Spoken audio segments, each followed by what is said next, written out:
Hey guys, I'm actually really excited today to have Daniel back on. We're actually going to be doing a shorter video to walk through a really cool card that we demoed in a recent live stream that we did a few weeks back. If you're curious about that live stream, go ahead and check out the link below to it that has a bit more introductions and in deep dive analysis of the new visual for Charticulator that's built into Power BI as a preview visual. But for this one, there was a snack size visual that I want to show as a very powerful use of it, because one thing that I build a lot on my channel is mini cards that often use layers and other stuff in Power BI where you can layer on buttons and other objects to kind of make custom cards. And I realized, well, what about if we had something like this that we wanted to build in Charticulator? And I came across something on LinkedIn from another poster who had a really cool like multi-value card that had a primary card and variances and everything else. And Daniel, you often just like enjoy finding new ways to use Charticulator. So as soon as I even talked to you about that, you got super excited and like, I'm going to figure out how to make this. And the end result actually turned out to have a lot of other cool stuff. But that's the our primary goal that we're going to walk through today. And the end result again that you created is pretty darn cool overall. Yeah, I'm really happy with it. So yeah, you gave me a really cool idea to explore. It really pushed some of the features and boundaries of what we can do with both data and Charticulator at the same time. But yeah, we built a really nice single view visual with a single query that's got a lot of functionality and formatting and richness, and it's just quite a useful little set of techniques that we put together. So we wanted to cover it in the previous video, but we just ran out of time. So we thought it'd be really good to focus on this and just unpack some of those features a little bit more, have a little bit more time to enjoy them. Absolutely. And just a quick snapshot for people who are tuning into this. Daniel's another MVP, similar to myself, and he kind of lives and breathes in the custom visuals world. So pretty much everything he does is largely related to that, as well as modeling and everything else, Power BI. But specifically, he has actually a custom visual creator that he's built himself called Deneb, which is really cool, and we'll actually have him on as well at some point. But for resources and contact info, I'll actually switch screens here to show that. Here's all the information that you can to reach out to him. That will also be down in the description below, and you're welcome to add any little bits if you'd like to as well, Daniel. Yeah, thanks, Reed. Yeah, so I think this really covers me off quite nicely, but yeah, I'm an MVP based in New Zealand, and love expanding and exploring the visualization layer and capabilities in Power BI. So yes, I do a lot of work in custom visuals, but I also do a lot of work with core visuals and learning how to bend those, much like how Reed and some of the other guests have done that with things like calculation groups and layering. But Charticulator for me is really exciting because it kind of bridges the gap between having to fully develop something yourself, use some of the more complex languages to build visuals, and some of the limitations you have with the core visuals, or finding the custom visual that just fits what you want. So Charticulator is good. You get a little bit more control, a little bit more power at the cost of doing a little bit more work. But sometimes when you add it up, you can spend hours and hours making a visual, try and do what you want. And by the time you get to the end, you're like, oh, I could have got it done that in Charticulator. So what we're looking to do today is show you this. This card here is the finished recipe. We may not get it to look exactly the same, but this workbook I'll share with Reed so that people can have a look and see how things work, just in case. But ultimately, this is, yeah, a single visual, single DAX query. We can see we have a lot of stuff in here, but this helps us build it up. But this is one of the things about being able to use measures to define something. So we can see here we've got a card that shows our current month sales for the last month in the chart. We've got some color-coded percentages. We've got some data points highlighted and color-coded. So let's have a look. If we click a slicer here, if we look at, say, Germany, then we can see the chart changes the filter. We've got the sales have changed, the percentages have changed, and the data points are moving around and shading accordingly. So just quickly, if we jump back, we saw that this was the highest data point for all countries. But if we look at Germany, it's moved to October. So we've just labeled the last data point as well in a standard color, just so that you can very quickly derive those insights as quickly as you can. If we look around, we can click by product. We can see things like this low point here is now moved onto the top. Here it's a single decimal place because it's between 0 and 1,000,000. And we've moved it to the right here because we've got some room. And this is all about using measures to start to be able to prescribe layout of these things that we call marks in Charticulator. So I think we'll get into the detail because we've got a lot of ground to cover, if that's okay, Reed. Absolutely, yeah. But I appreciate the flexibility that the data label has, especially when it comes to also being able to represent a number. Like when it's less than 1 million, it now goes to the decimal, where it's above, it rounds and everything else. Because otherwise you have 0, and that's it's a useless data point at that level. So with any of these, as people will see, Charticulator, it's bespoke, so you have to build everything that's in there. Give it a couple more years, I'm sure there'll be a few toggles to do with dynamic things, but today there's a lot of this stuff will get built piece by piece. But I think it both shows you the effort that is required, but I'm also I still just like to think comparatively to the level of effort into this for someone compared to having to source a shop 2-3 years ago to build a visual for you that would probably cost anywhere between $7,000 to $12,000. Good chance of that. It's still a much more approachable tool to be able to build this out from, and I think that really has been a great empowerment for people within the community. Yeah, I think this is the greatest thing. The hardest thing about custom visuals is just how hard they are to get into if you're not. If you don't have a web development background, you have to learn a lot on demand very, very quickly. So to manage your expectations, Charticulator does require some skills, but they're new skills that will hopefully give you extra stuff in your toolbox. So I think somebody explained it when we talked last time as the DAX of visuals, and I would put that pretty well. It's basically thinking about, instead of choosing a visual from a palette of a type that's already been predetermined for you, it's about building a visual up from what we call marks. So graphical elements that we bind data to. And one of the beautiful things about it is now it's in Power BI. I mean, it's in public preview, as Reed says. There's possibly a long way to go. And some of the things we're doing today are possible limitations of the binding between Power BI and Charticulator. But when you combine it with DAX and measures, you can do some really, really powerful stuff. And that's what we're hoping to show you today. Are we ready to kick off?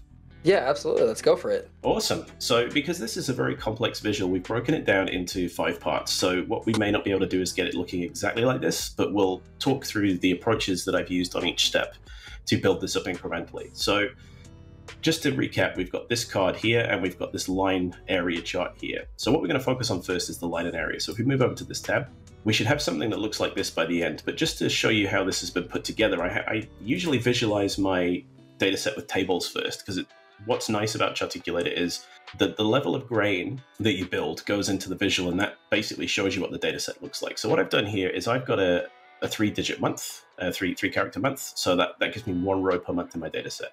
And what I've done here is I've been able to calculate a single character representation of that month. Because I'm including this in my data set, it doesn't aggregate the J's into 1 row, which is quite nice. So we've got January, June, and July. So because I've got this level of detail here, I get that single row per letter. So I can see in my chart here, I've got this nice single character month representation. And I've got my sales measure. And what I've done is I built this up from just those 2 columns and this 1 measure. So what we'll do very quickly is show you how to build a line and an area chart just to get to this point here. So I'll add Charticulator to the canvas, and I'm going to add that month field to make sure that I've got my level of detail. I'm going to add my single letter month, and I'm going to add my sales measure. But what I'm going to do is I'm going to do it in millions. So this measure is the sales amount divided by million. So I've got a nice numeric representation. Hopefully that's the right one. There we go. So I've got my 3 data points there. So we're going to edit the visual by clicking on the ellipsis and clicking edit. And this now brings us into the editor. And this is the first time that we've been into this instance of this visual. So I'm going to just create the chart. And this gives me the canvas on which I'm going to draw. So without a risk of repeating what we covered the other day, I'm just going to go straight into it. Absolutely. So first thing I'm going to do is, you notice the card was a certain size. So I'm going to go to the chart and I'm going to change its dimensions to 600 by 180.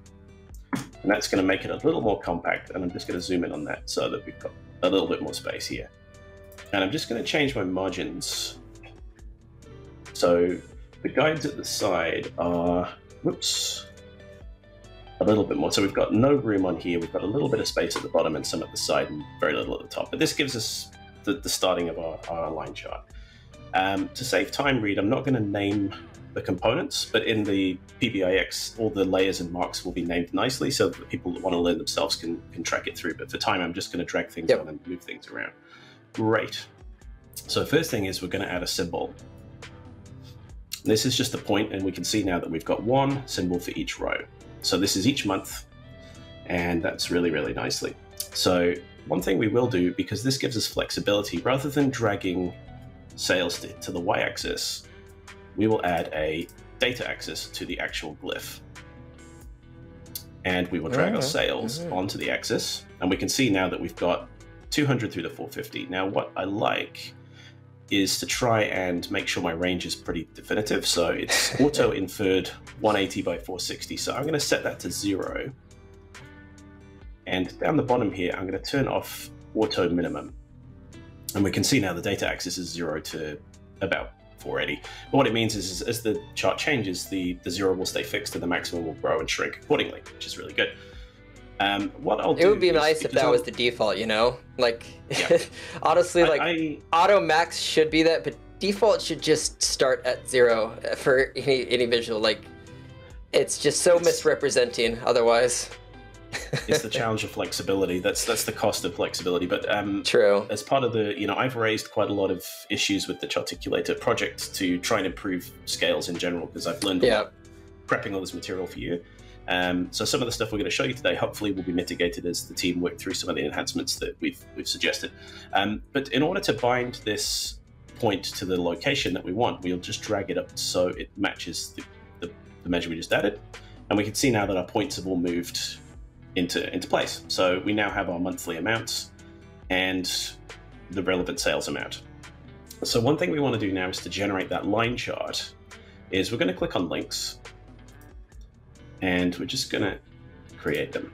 So now we've got this nice little connected plot here. I'm just going to make that a little bit wider.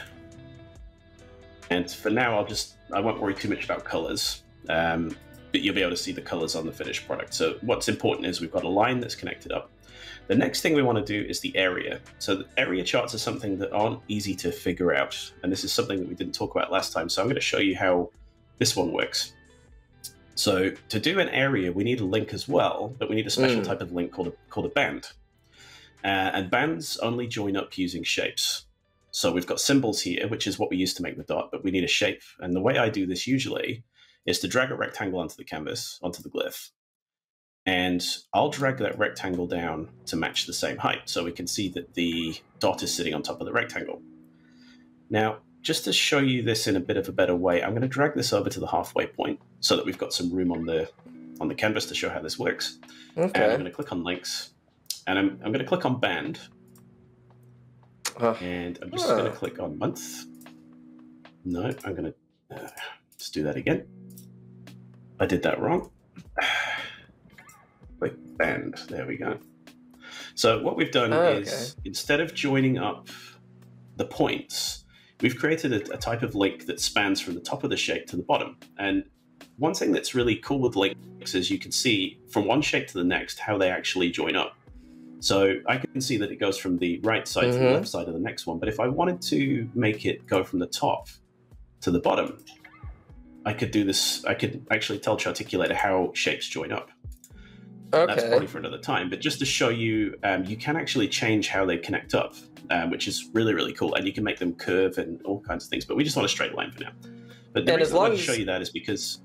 I was just going to say, as long as I would think the width of the column of the column, if it's set to like 1 or 0, it essentially then meets the point of the dot, and it should track the line, I would figure, right? That's right. So what we do now is we just move that across to make it 0 width, and now we've got an area. I like that even in Charticulator, there's a level of layering visuals that still is happening. Like it gives the effect of an area under the line, but it's technically two shapes, right? That are, that's right. Yeah. So what we can see here is we've got this link 2, which is at the top, and this order here dictates the order in which it's drawn. So if it's on the top, it's drawn first, and if it's on the bottom, it's drawn last. So for instance, if we wanted, the area is actually behind the points, but if we wanted the points behind the area, we can just drag them. And it's not easy to see, but we can change the way things work. But actually, that doesn't matter because the plot segment is where the glyph is plotted. So it doesn't really matter until we drag the plot segment behind. But once we've got colors and formatting, it's a lot more obvious. But you can actually use this to prescribe how things are placed on the canvas, which is really handy. That's not easy to figure out either. But ultimately, we've now got an area chart, which is really good. And the last thing we want to do is we just want to put that single character month on. So I'm just going to grab a text glyph and put that at the bottom. And I'm just going to get my single letter and I'm going to drag it onto here. Beautiful. And very simply, I'll just save this just to show you. Oh, one thing I would do with the data axis, it's possible to make it actually invisible, but you can't see it when you're drawing. So what I like to do is actually turn it off in the layer pane. So I can still see it in my glyph, but it's not actually drawn, which is another little trick that can be handy when you're editing later on. So if we go back to the report, we can see now, let's just turn that title off. We've got a line and area chart that, a little bit of formatting notwithstanding, looks pretty much the same. So that's our first step, is to generate that line and area chart. So this is quite a handy design pattern for most types of charts anyway. So what I'm going to do is I'm going to copy this version here and move it across to the next tab and show you the next step. So the next step is to add the card data on. And to begin with, we're just going to add the month measure. So I'll just paste this previous version on. And I'll just take the title off. So we've got something to start with. So again, what I did this time is I've taken the other measures off, but they're still in the visual. We can see that we still have our month and our sales. But one thing I've done now is I've added a measure called isEndMonth. And this is just a simple DAX expression that returns a yes or a no based on the current window. So December is the last month in my window. But if I change this to say August is now marked as Y. So I can add this isEndMonth to my canvas. Just gotta remember where I put it. Always good. Boy, search is quite handy, huh? So if I drag my isEndMonth across, this Y and N is now in Charticulator's dataset in addition to the other fields. So let's click edit. And what we want to do here is now start to add what we call a new glyph and a new plot segment. So this line is done on a single glyph. So we're going to create a new one. And it needs a plot segment to put marks on. So we're going to add a plot segment. And for the minute, I'm just going to drag it out here. And this is now a new plot segment and a new glyph. But we need to actually make room for it. So I'm just going to use some guides. And I'm going to add a guide coordinator across the chart from the left to the right. So they snap to the borders. And I'm just going to make that 5. And this first plot segment, I'm going to click on it and then drag it across to about 2/5. So now we can see that the whole canvas now has a line and area chart here. And then if we click on that new plot segment, we can just drag that to snap to here. So now we've got space for our card. And what we can see is if we drag a point on there, this new one still has the 12 data points. So we're just going to fix that up. So on the plot segment, we are going to add a filter. And we're going to filter by a category. And we're going to click on isEndMonth. And we're going to uncheck N. And now we can see we just have a single point, which means that we're returning just one value. So I'm going to delete that and replace it with a piece of text. And we'll just center that. And we'll drag our sales onto the text value. And that's 444.9. So I'm just going to round that to 0 places. And let's just bump that up a little bit here. Make it a little bigger. Make it a little bigger. So that's now showing 445, which it's hard for us to validate, but ultimately it's this data point here. So what I'll just do is I'll save this and we'll just navigate back. And we can see it matches this number here. So if we go back to July, 362, 362. If we look at our original table, July has 362 million. So what we've done now is we've just told Charticulator to filter this plot segment to show based on that one measure. So we get one glyph and it's always the last month. So now we've got our kind of what we call our big ass number. This front and center here. So the next step will be to add a little bit more content to that card. So I'm going to copy again, I'm just going to copy this one, move it over to the next one. So we're going to add our percentages. Now this is a little more involved and I can't spend a lot of time going through the measures because they're fairly standard things. Yeah, but totally what fair. we've done down the bottom here is to get to our labels. What I've done is I've added a label for the current month and just reduced the redundancy of the numbers and put a dollars million. I've got percentage change for last month and also the last month, and percentage change versus last year and also the year. So this would be 1, 2, 3, 4, 5, 6, and possibly 7 queries on its own. This is all still a single query. But for a month, we've got a sales and then a number of measures that work out the previous month sales and a percentage change, previous year sales and a percentage change. And then I've built measures that they combine the month that we that's the previous month, and we added a sales million on the end. So again, this is all in the workbook and all easy to inspect. I'm sure people will love ripping apart the workbook and taking a look at all the fun magic going on in here. I could spend another hour and a half just walking through the measures, but we're going for speed and we're hoping to show you. But ultimately what we want is the percent change for month and year, and we want the caption measures that we've built. So this caption measure and these 2 measures here. So let's add those on. So percentage sales month to month, percentage sales year on year, and previous month, previous year, and the big ass number caption. So now these measures are all in the data set. So let's edit that up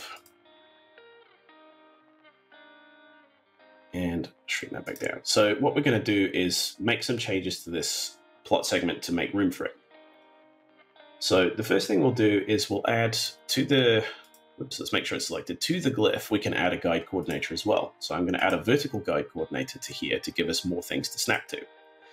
And I'm going to make it 16, which is a bit hairy, but it helps us a lot with placement. And I'm just going to pop that glyph off and I'm going to expand it quite a bit because we're not interested in the area, but we're interested in how this looks.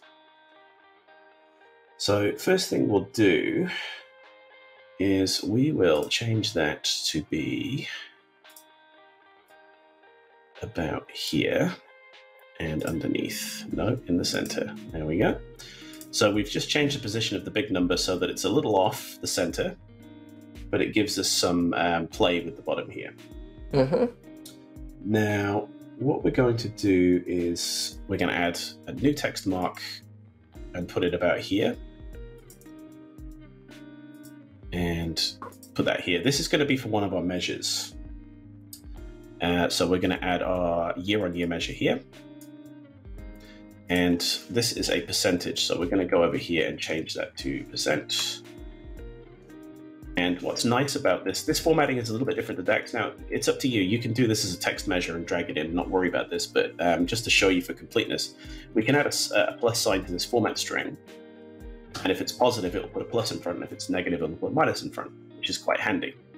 So we'll just put that margin down. So now we've got a year on year, and we're going to add our other mark. It's honestly been the hardest thing for me to learn in this. That took most of the time was really just learning the format strings for the.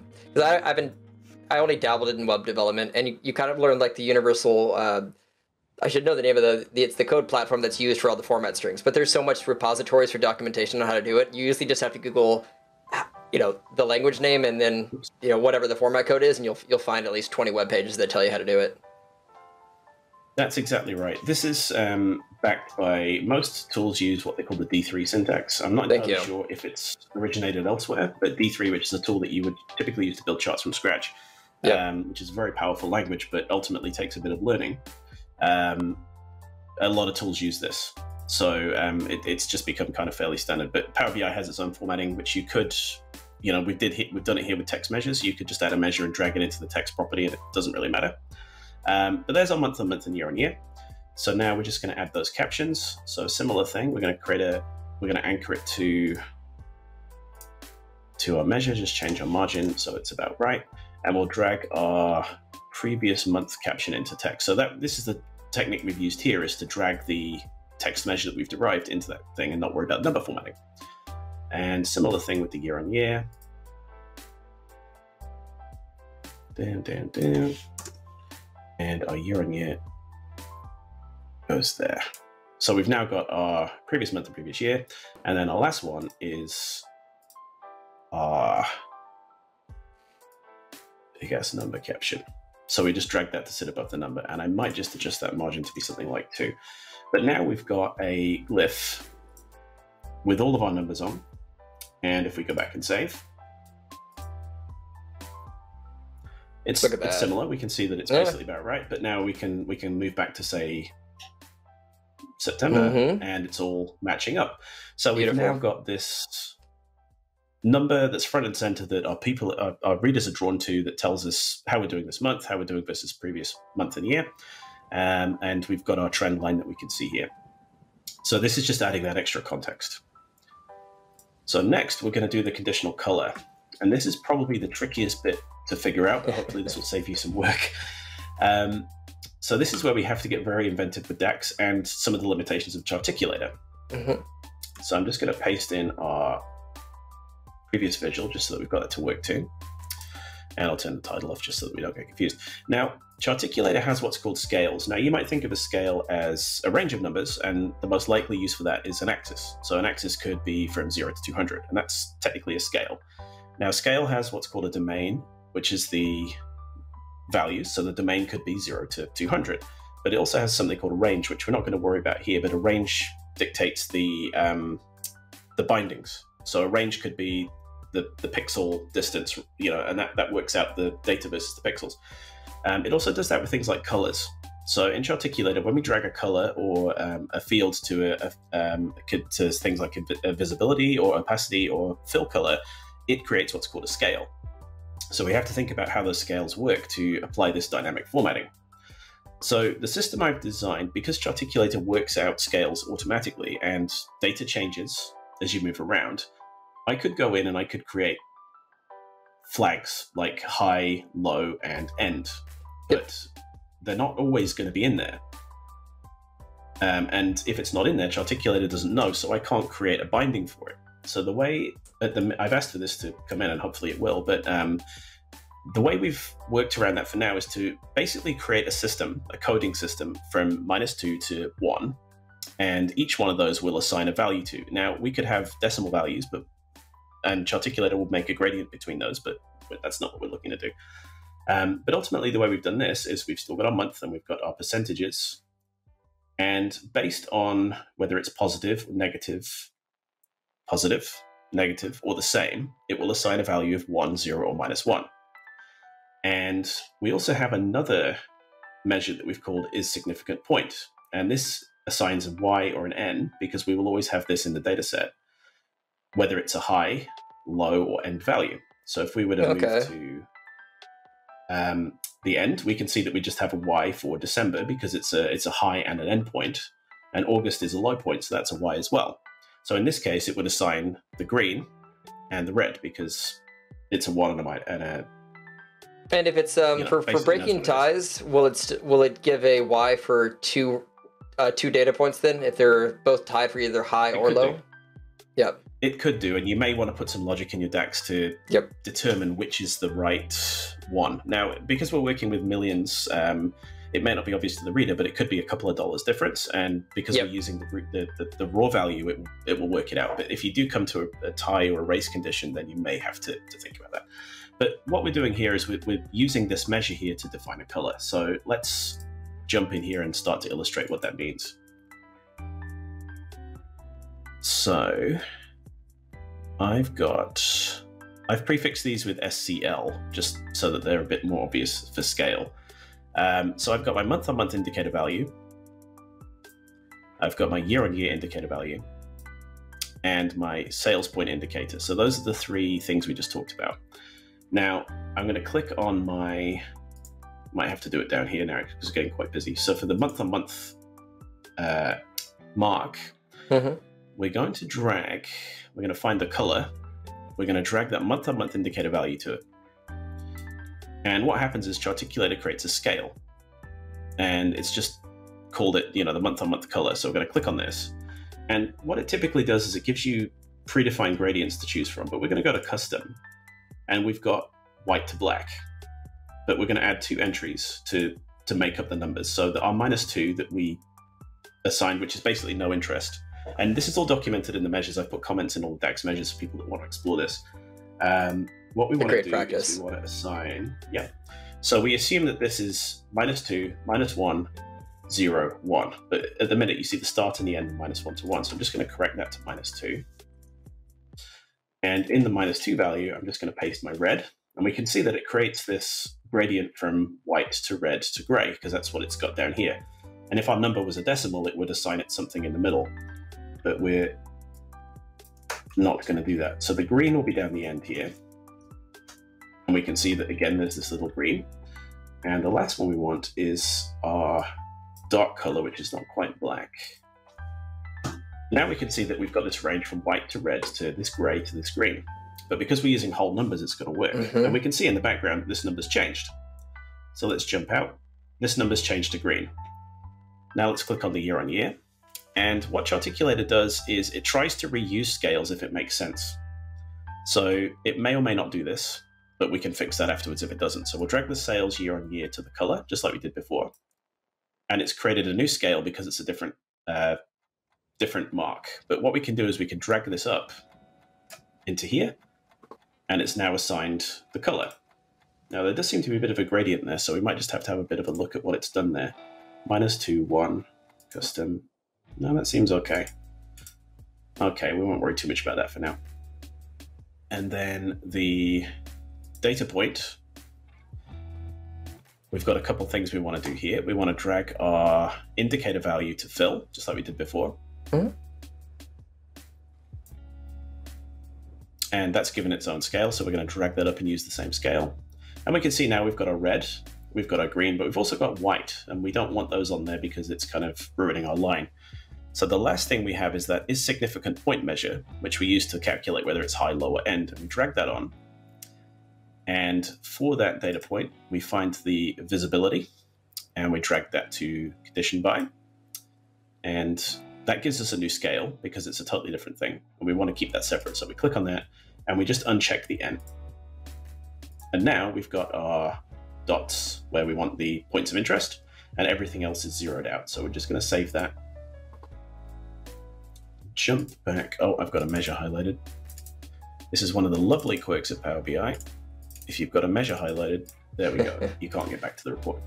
Yeah, that's bugged me more than once, where you have to gotta find something that does not fully close the measure window. Yep, so we can now see that we move around and our colors are changing, which is really good. So we've actually got our assigned values doing what we want. Now, this one has a little bit of opacity on the values as well, and we've actually done a little trick. I'll just show you that as well, just real quick, because it helps with a little bit of making things distinct. I'll just zoom in a bit so we can see it. With this point here, we have the ability to add a stroke, which is basically a line around it. And what I can do is I can set that to white, and I'll maybe make it about 1.5 wide. And we've now got this little gap between the circle, which has a nice radius to it. So it kind of cuts off the line, and it gives us this nice little negative space area between the line and the point, which I personally quite like it. Up to you. No, I very much approve that. That was one of the things that I honestly initially noticed. Oh, he actually has a faint outline, which does help to separate it from that. Because the red without that, you'd think, oh no, it's a different color from black. It blends in a lot more when it's connected. That it really just, anything that you can help draw the attention to via the eye. Borders in general, like soft borders with usually light or bright colors, white or off grays, I think are often very useful to provide that distinction. Absolutely, absolutely. So the last thing we want to do is we want to add the labels to the points. So this is basically showing those labels for those values and not for everything else. Now this is a similar technique. We've got the is significant point measure. We're going to reuse that. So let's pull this across. What's fancy is the positioning of the labels, but we won't worry too much about that at the moment. I'm just going to paste that in. What I might do, Reed, for time is I might just show how to do the label, and then I'll talk through the measure that we use to calculate the position, because I'm conscious that I'm going on for a long time. So fine. That is significant point. That is significant point measure we can reuse. So we can just go straight in here, and on our glyph, let's just click on a glyph that we can see. So one nice thing is if you've got if invisibility is in force, you couldn't see the data point, you can actually find a glyph in the designer and click on it so that the designer actually has the visible circle on it, which is pretty handy. So we're going to click and bind a text label to the same position, and we can see that this is everywhere. We don't want this. What I also want to do is, for the minute, I'll just move it so that it's level with the point and just off to the right. But what we can do is we can reuse that is significant point on the visibility again. And it's already put that under the scale, so it just works. So we can see now that we've got labels only show on significant points, and we will drag our sales onto the point. So now we've got our millions, and I'm just going to do that single decimal place thing. And it's going to change this. So one thing you can do in Charticulator is you can actually manually semi-bold. You can change the font manually instead of from the drop down by typing it in if you know what it is, which is a bit hokey, but never mind. It's kind of handy when you want to make something a little bit bold, but you don't have the formatting options. Exactly. And the other thing is you can see there is, again, we've got a little bit of overlap with the line here. And the DAX we've done takes care of that. But let's say we didn't do that. We can do a similar trick here with the outline. We can set that to white. And we've now got this little white gap here between the text and the line. So that's quite a neat feature where if you've got some contrasting issues, you could do something about it. So that's one trick you could use if you just wanted to leave it here. What I'll do is I'll just talk through the final solution and how we got there. So these are the measures we all used before. And what I have is I have a measure that I will pull up in Tabular Editor. I've called it sales label position, and that returns a value. So you can see here that this one is below and this one is right. So right is the default, which is basically what we've got here. And these I've just given a tilde just so that we can see that they're returning nothing. Normally they'd return an empty string or something, but it's just so that we can see them. Now, if we move to November, we can see we've got a right, a below, and a right. So right, below, right, which is fine. So we're actually using the an algorithm to work that out. If we click on Germany, we've got a below, a right, and a right. And if we go to, say, Paseo, we've got a left in there. So if I go into my, and this is where you can start to get quite as detailed as you like. So in my... Really shows the power of a bespoke visual creator. Oh, yeah. Here we go. So this is a taste of what not all the DAX looks like, but I do actually comment my DAX code in this workbook so people can start to have a look through. But what I've done is I've come up with a system here to say I have percentage cutoff for the height and width of the mark. So if it's below, if it's above 10% of the height of the highest value on the chart, it's safe to put underneath. But if it's not, we want to move it to the left or the right, or possibly above. So this is just a series of steps that work out key things we need. So that the sales, the previous month sales, the next month sales, the highest sales value, so that we can start to work out where a mark might sit. And what we've simply done down here is we've said, if it's a significant point, then we've got this set of rules here that are using values we've derived above. And this is when DAX variables are really handy, because otherwise we'd have to repeat this over and over again down here, and this would be really hard to read. So if it's not a significant point, then we just return that tilde because we don't care. But otherwise, we go through a set of steps. So if it's the last month, then we just use the default position, which is right. If it's the lowest sales and it's above that cutoff percent that we talked about, so it's got more than 10% of space, then it'll fit below. So it goes below. And if it's the low, these are all around the low sales point. So you could do ones around the other points as well. But so if the absolute value of the previous month is less than the tolerance value that we assign, which is then we can put it above. Otherwise, we put it to the left. So this is just ways of working out the slope of the sales from month to month. So if it's relatively flat, then it will go above or below, but it could go left or right depending on how it goes. But ultimately, this is just a measure that calculates a value. And in Charticulator, because I'll open it up and show it here. So we then have the trick of making a text value based on if it's a right, we've got a measure for that. So if it's right, the measure returns nothing. Now, I would say here, be very careful not to return blank values. This returns an empty, let me show you. if we look at the measure, it returns an empty piece of text. It doesn't return blank, because at the moment, Charticulator doesn't like blank values in data sets. So you have to be very careful. If you're adding measures in, they need to resolve to a value. They can't be blank. So this, I believe, is a bug, and I've raised a bug with Microsoft about that. But very good to know, though. If you're using numbers, for the moment, return zeros, which you could argue is correct or not correct. I'm in the not correct camp because blank values have a purpose, but you have to work around that for the moment. But if this equals right, it returns the number. If it's not anything else, it returns an empty piece of text. And all we do that for left, above, and below.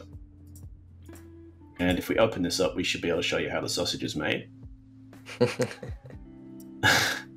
So if we click on this glyph here, we can see that there is a text mark. And that text mark is data label right. Now down here, I've got a mark for each one. And we can't see them, but I could change that point visibility.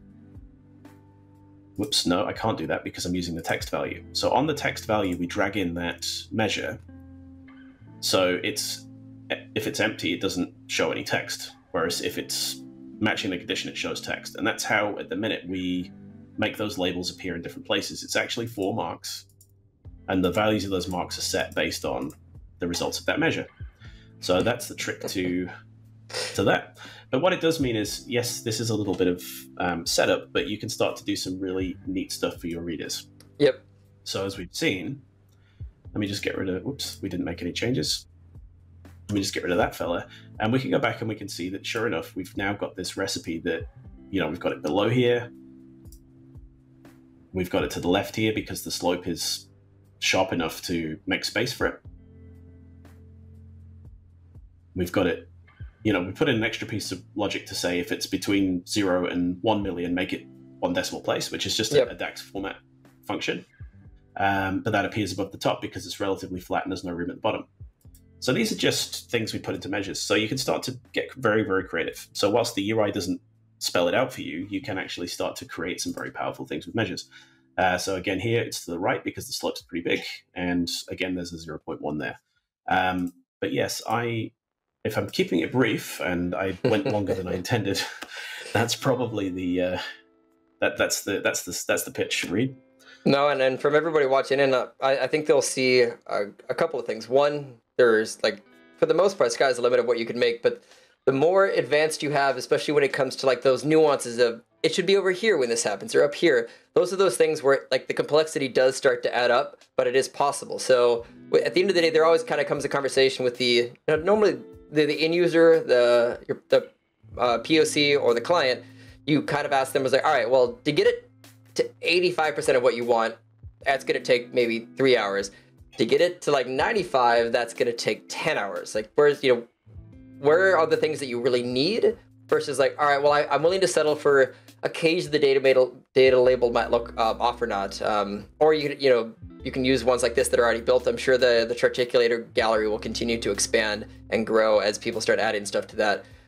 But I think this really covers the gamut of both the things that are pretty quick and easy to add, and then those advanced features that make it seem more like a fully baked native visual that has all these great formatting options. No, those get added one at a time, whether or not it's you doing it in the bespoke Charticulator creator or the team that's doing for the native visuals. But these every little action that you see is code that has to be made to do that thing in the back end. But overall, I think this is go ahead. Yeah, I would say, someone that actually develops custom visuals from scratch, I can build, if we took the violin plot, for instance, which is a visual that I put in the marketplace, it took me about 2 or 3 hours to get a working prototype of that visual. But it took another 197 odd hours because it was about 200 hours worth of work to make it responsive, to add in all the properties, to give people all the flexibility to make it stretch and behave in such a generic way that suits everyone's use cases.